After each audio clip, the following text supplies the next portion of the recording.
All Jharkhand students union AJSU party all Assam students union के तर्ज पर झारखंड में स्थापित की गई थी। 22 जून 2086 को गठित यह संगठन को 2010 में भारत निर्वाचन आयोग ने इसे क्षेत्रीय दल के रूप में मान्यता दी थी। पहले तो आजसू पार्टी बहुत ही आगे बढ़ा, इसके कई प्रतिनिधि भी हुए। इसके अगुआ सुदेश महतो कई बार झारखंड के उप मुख्यमंत्री भी बने। इन्हें किंग मेकर के रूप में जाना जाने लगा। लेकिन बाद के दिनों में जैसे जैसे धीरे धीरे आगे बढ़ता गया, आजसू पार्टी संगठन जो है वह कमज़ोर होता गया। नमस्कार, मैं सत्येंद्र कुमार सिंह SNS 24 न्यूज़ में आपका स्वागत करता हूं। मैं चाहूँगा कि आपके द्वारा जो दिए जा रहे हैं उत्साह वह हमें बरकरार रहे। इसके लिए सब्सक्राइब, शेयर और हमसे जुड़े रहें, जिससे कि हम आपको खबरों की विवेचना करके देते रहें और आप तक हम पहुंचाते रहें।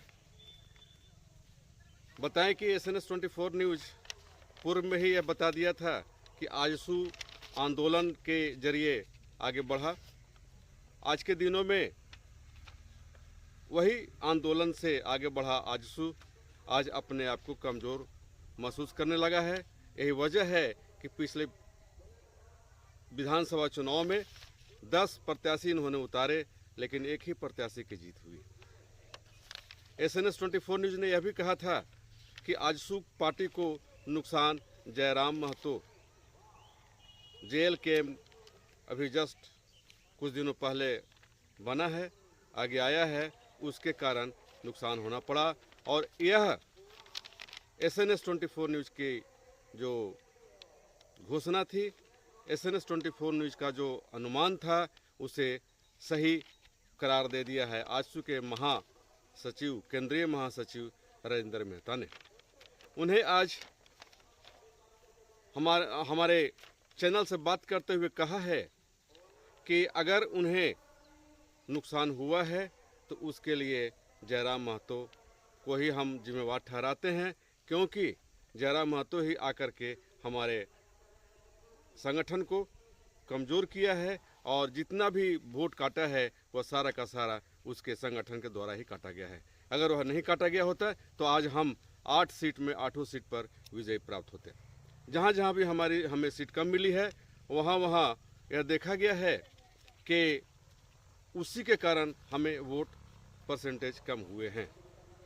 हालांकि उनसे यह पूछे जाने पर कि क्या यह अभी हम मान के चला जाए कि जिस प्रकार आंदोलन के जरिए निकला आजसू पार्टी, महतो के नेता के रूप में सुदेश महतो को जाना जाने लगा था, क्या जयराम महतो के कारण आजसू के जो सुप्रीमो हैं सुदेश महतो, अब वे महतो के नेता नहीं रहे? क्या जयराम महतो ही नेता बनेंगे?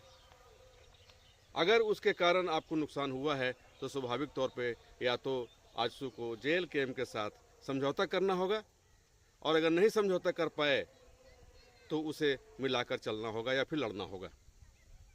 केंद्रीय महासचिव ने कहा है, राजेंद्र जी ने कहा है कि हम झुकेंगे नहीं, हम टूटेंगे नहीं, क्योंकि हमारा संगठन बहुत मजबूत है और हम मजबूती के साथ उससे लड़ेंगे और हमारा जो भी कार्यकर्ता ही हमारा बल है, उसी के बल पे हम आगे बढ़ेंगे। हालांकि यह पूछे जाने पर कि पिछले दिनों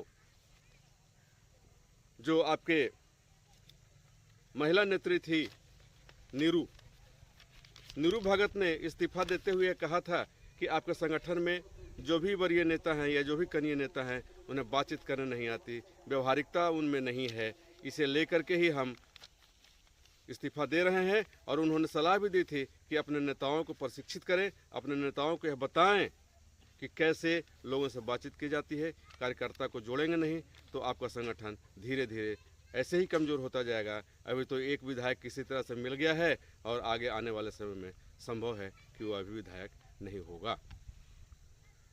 तो आइए हम देखते हैं, सुनते हैं कि आजसू के केंद्रीय महासचिव राजेंद्र मेहता ने क्या कहा है। नीरू शांति भगत इस्तीफा दे दी संगठन से। अच्छा अच्छा। तो वो संगठन में उन्होंने जो इस्तीफा दिया है उसमें कई बिंदुओं को मतलब दर्शाया है। तो क्या उन बिंदुओं को आपके संगठन मानती है कि वो अब तक होता आया है और आगे से इसका ख्याल रखा जाएगा? नहीं नहीं, वो जो नीरू शांति भगत जो बिंदु उठाई है वो निराधार है। अच्छा अच्छा अच्छा। वो निराधार है, वैसा कोई बात नहीं है। नीरू शांति भगत खुद अपने संगठन से कट के रहती थी, संगठन से जुड़ाव बिल्कुल नहीं था उसका। अच्छा तो अच्छा। कमल किशोर भगत के कारण, कमल किशोर भगत हम लोग के जुझारू साथी थे, आंदोलनकारी साथी थे, उसके चलते कार्यकर्ताओं का जुड़ाव था, सिंपैथी था। और ये जो जो संगठन उनके साथ थे उन्हीं से दूरियां ये बना के चलने लगी नीरू शांति भगत। नहीं तो उनने जो लिखा है कि भाई व्यवहार लोगों से ठीक ठाक नहीं होता है, बातचीत ठीक ठाक लोग नहीं करते, सौम्यता लानी चाहिए, ये सब जो बोली है ये सब क्या है मतलब? नहीं, वो सब निराधार है। अगर वो व्यवहार ठीक नहीं रहता कार्यकर्ताओं का तो अभी चुनाव लड़ी थी, उतना समर्थन कैसे मिलता उसको? हाँ जी जी जी।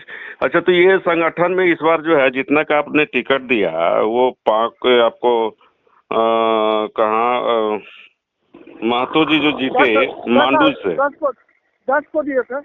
हाँ 10 को दिए थे, जिसमें मांडू से आपको निर्मल महतो के अलावा कोई नहीं जीत पाया, वो भी 200 समथिंग वोट से ही जीते हैं। तो इसको किस रूप में संगठन देख रही है? संगठन इस रूप में देख रही है कि देखिए, संगठन में हम लोग का ऐसा कोई बिखराव नहीं है, वही टेम्पो है संगठन में। बात रहा कि यहाँ पर पूर्वी वोटों का बिखराव हो गया। तो वोट का बिखराव क्यों हुआ, क्या कारण मान रही है संगठन आपकी? एक जो जयराम महतो जो खड़े हुए ना, विशेषकर कुछ हमारा वोट को उधर से कुछ अपने तरफ खींचने का काम किया है। अच्छा अच्छा, मन जयराम महतो के कारण नुकसान हुआ आपके आजसू पार्टी को? हाँ, जयराम महतो के कारण हुआ है नुकसान। अच्छा अच्छा, तो मैंने क्या ये मान के आप चल रहे हैं कि जयराम महतो को भविष्य में आप कंटेस्ट देंगे या फिर उसके साथ मिलकर काम करेंगे? हम लोग कंटेस्ट करेंगे, हम लोग अपना इंडिपेंडेंट चलेंगे। हम लोग आजसू का अपना जनाधार है, अपना ऑर्गेनाइजेशन है, संगठन कार्यकर्ता है, हम लोग अपने आजसू चलेंगे। जयराम महतो के साथ कोई टैग नहीं करेंगे। नहीं तो जैसे वही दिख रहा है ना कि ऐसा लग रहा है कि मतलब जो जयराम महतो अगर नुकसान पहुंचाया है तो उससे या तो लड़ें या फिर समझौता करें, यही दो में से एक हो सकता है। नहीं तो लड़ेंगे, हम अपना इंडिपेंडेंट आजसू से जयराम महतो के साथ कोई समझौता नहीं करने वाली है। चर्चा ये चल रही है कि महतो का नेता के रूप में सुदेश महतो जी को माना जाता था, लेकिन अब महतो का नेता जयराम महतो हो गया है। नहीं नहीं नहीं नहीं, एक चुनाव से ही आकलन नहीं किया जा सकता है। हमारा व्यापक जनाधार है, सुदेश महतो का व्यापक जनाधार है। जी जी जी। नहीं तो जनाधार तो खैर है, वो तो किंग मेकर के रूप में रहे हैं, आपकी आजसू पार्टी रही है, लेकिन इस बार भी देख रहे हैं जो, और आपके जो भी मतलब प्रतिनिधि हैं, चाहे आपके चौधरी जी हों, चंद्र प्रकाश चौधरी, उनके बारे में भी ग्रामीण क्षेत्रों में ऐसा रहता है कि वो जाते नहीं है, मिलते नहीं है, लोगों की समस्या नहीं सुनते हैं, और आते भी हैं तो कुछ खास लोगों से ही मुलाकात होती है, क्षेत्र में विकास उनने नहीं किया है। इस पर भी संज्ञान नहीं नहीं नहीं, चंद्र प्रकाश जी के बारे में तो जो कहना है वो सरासर गलत है। चंद्र प्रकाश जी हमेशा क्षेत्र से जुड़े हुए हैं, जन समस्या के लिए हमेशा तत्पर रहते हैं और क्षेत्र में रहते हैं। नहीं, क्षेत्र में तो नहीं रहते हैं, क्योंकि हम भी क्षेत्र में रहते हैं। कैसे नहीं, क्षेत्र में रहते हैं, वो हमेशा रहते हैं। उनके प्रतिनिधि जो है, प्रतिनिधि हमेशा संपर्क में रहते हैं।